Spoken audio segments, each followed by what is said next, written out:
All right, welcome back. Roles of the media. All right, so traditionally, this has been one of the most important roles that the media has played, and that is that of gatekeeper. By deciding what is newsworthy and also then what is not newsworthy, news media influence what becomes an issue and for how long. So this is simply by choosing whether or not to report on things. And then if they are reporting on things, how much and for how long to report on things, they become an issue. So a lot of times people think that the way the media influences us most is by, making us more liberal or conservative if we watch Fox News. But that's not really the case. Its biggest influence of the news media is that they make us think certain issues are important by virtue of them being reported on so often. So things like Hillary Clinton's emails, things like if we have school shootings and choosing to report or not report on them, that can make it stay an issue or that can help that issue to go away. So this is a hugely important role. All right, along with that is that of agenda setting, and this goes to why gatekeeper is such an important role. Media influences the list of issues to be addressed by the government. So this is a 3-step process of agenda setting, and you do need to understand all 3 and how it happens in this order. Media reports on an issue, which causes the public to see it as important. When it's viewed as important, step 2, citizens vote for policymakers or demand policy action by marching, contacting their representatives, speaking out on social media, etc., but demand policy action on the issue or actually even vote for people who promise to take a certain position on that issue.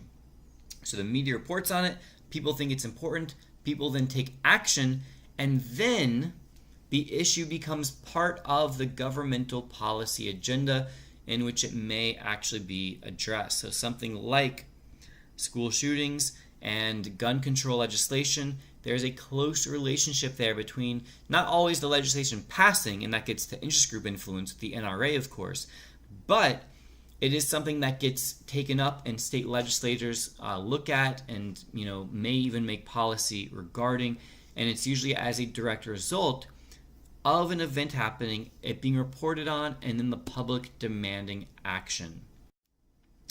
All right, another role, and this is one that the media probably unfortunately plays too often, is that of scorekeeper, in which they focus on who is winning and losing. So every event is seen as a victory for the president, or a defeat for the president, or a victory for Congress, and rather than the underlying issues at stake. So focus on who's winning and losing. Right alongside that is horse race journalism. Focus on the polls rather than substantive issues, especially in elections campaigns. You will constantly, almost every day, new poll came out showing candidate A is beating candidate B 48 to 42%, blah, blah, blah. Instead of the substantive issues, the things that matter. What are their policy platform implications? What would be the result of those policies? Are they realistic? Do they have money for that? Like things that actually matter. What would be the result of these things? This causes citizens to become less informed despite us having access to more information than ever. And there is the thought that this could even lead to something known as a bandwagon effect, in which voters think that because a candidate is winning in the polls that he or she is likely to win, and so they throw their support behind a winning candidate and give up on a candidate who's losing. Again, if we focus less on the polls and more on substantive issues, that might not happen quite as often. And we have the watchdog role, in which the media scrutinizes and investigates politicians and the government. This is an important one as well, making sure that money is being spent properly, trying to uncover scandals and corruption. And since Watergate, the relationship between media and government officials has become more adversarial, meaning that the media is seen as the enemy. Obviously, with this current president, you know that very well. If you haven't already, make sure you subscribe, make sure you watch The Wire, hit that like button. This has been a La Money production.